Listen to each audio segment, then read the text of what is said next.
Alright, so one of the things that you might want to do is just maybe to do a little bit of analysis. And there's only a few formulas that you really would want to know. That would be like maybe the sum, the average, the number of items there are. We'll go ahead and do the average since that's probably the most interesting.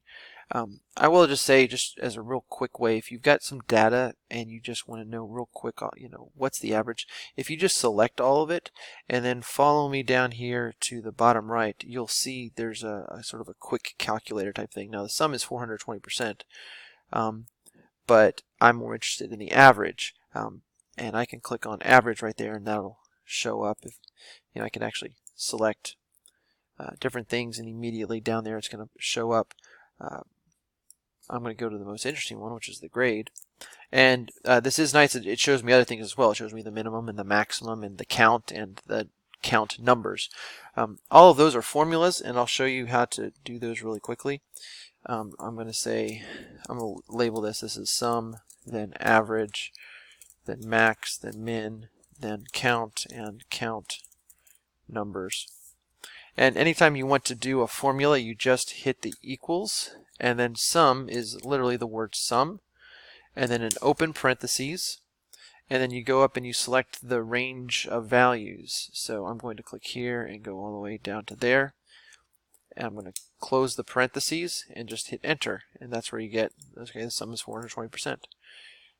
To find the average, if I wanted this to be locked in, I could say equals, and then I type in the word average, open parentheses, select that range, close parentheses, there's that 84. Maximum equals max.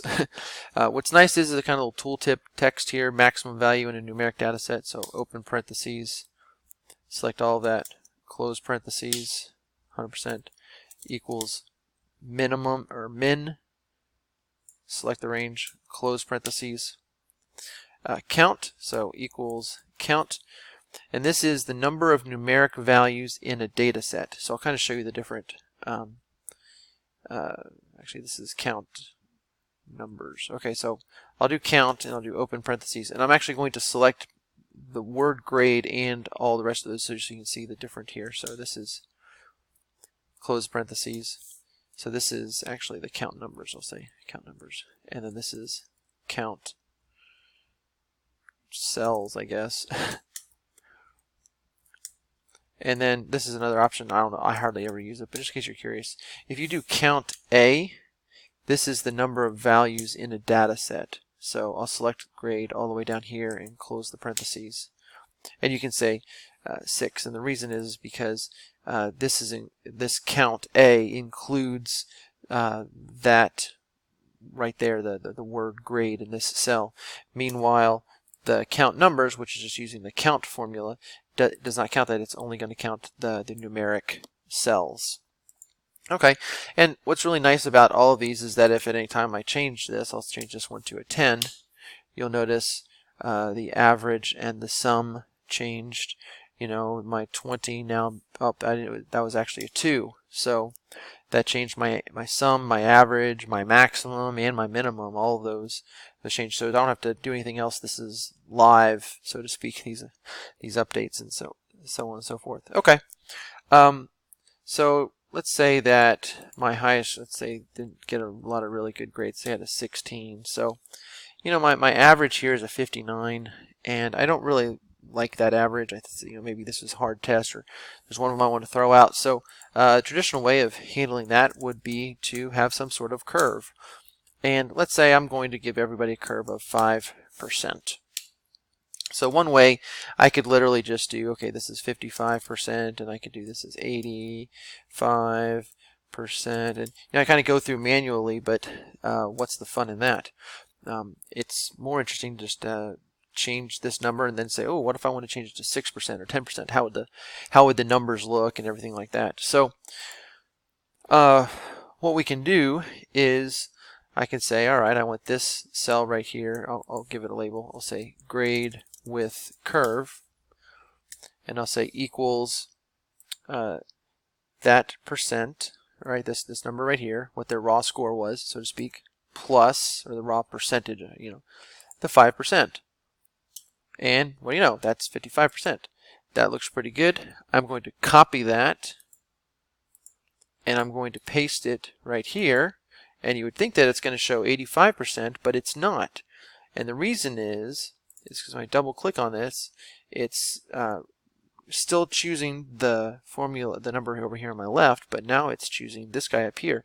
So the thing is that Google Sheets realizes, oh, well, if I'm on this row here, which is row 5, I guess, they don't want me to get that number, this formula. It's thinking relative, so to speak. Let me back up a second. So Google Sheets says, oh, so I'm taking the number that's immediately to the left and adding it to the number that is 3 rows above. Okay, that's what it thinks. And so when I copy that formula and paste it here, it's saying, oh, the number to the left plus the number that is 3 rows above. And it's not smart enough to realize that there's nothing there, and that's not really what I wanted. I wanted the one on the left, yes, the left of whatever cell that I'm looking at, I wanted that to be relative, but then I actually want this other part to be absolute. I always want to get that 5%. And so there is a way of doing that, and that way is by putting the $ in front of the E and, oh, hold on. I'm going to say D5 plus E1. And I'm going to put a $ in front of the E and a $ in front of the 1. I'll hit enter. And then I will copy that. And then I'll select all of these and paste them in there. And so now you can see the 95 becomes 100, the 10 becomes 10%, 15%, so on and so forth. I'll actually copy that average formula and paste it, and if everything was right, it should be 5% higher. Great, it's a 64. But I really don't want my class average to be 64. I'd like my average to maybe be a 70% or a 75. So, well, if that's the case, I'm just going to, add 11 or whatever. But let's just see what happens if I go with an 11%. And the nice thing is that all of these numbers change because they're all locked in up there. So that's a way you implement what's called an absolute reference. And this person now is up to 106, so maybe I don't want to peg that high, so I might just go back to the, I don't know, let's go 6%. That's give me an average 65. That 5% might be pretty good. That was, this person blew the curve, so to speak. Anyway, there's some fun things you can do with that. Just remember, if you want all these other cells to reference that same other cell here, you're going to stick the $ in front of that. Now I'm going to actually copy this and paste it right there. So now that all of those have the same formulas. All right, thanks for watching.